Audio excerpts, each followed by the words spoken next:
Will you try and play it like you did against Fulham, where, of course, they had their stars out as well, but Luton really pressed them and pressed them high, and it was such a snappy game.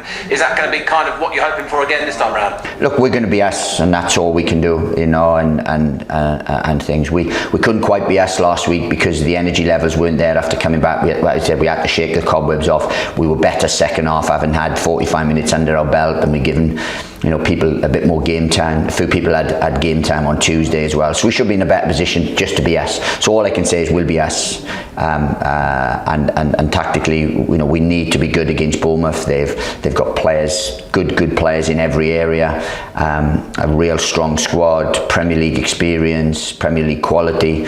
So look, we know we're going to have to be at our best.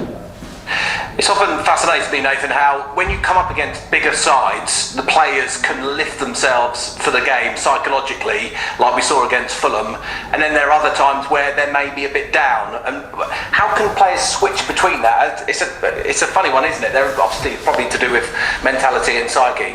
I think, you know, that's live sport for you. Some people can, you know, can raise to different occasions and so on. But look, consistency. We know that with the resources we have, we're a smaller fish in the championship pond. So we know to keep those levels constantly. Look, it's very difficult because we know what we have to do to win games, to come up against Fulhams and stuff.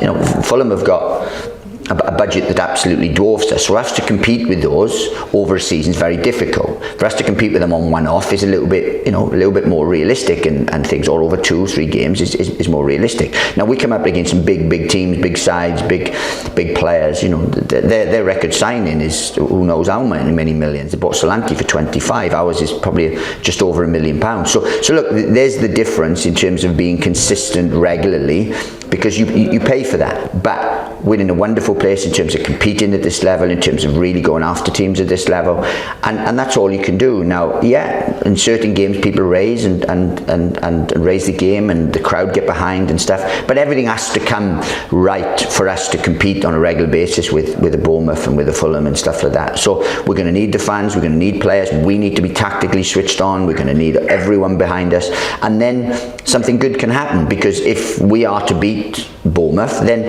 that's an upset, and a lot of people have got to do a lot of good things.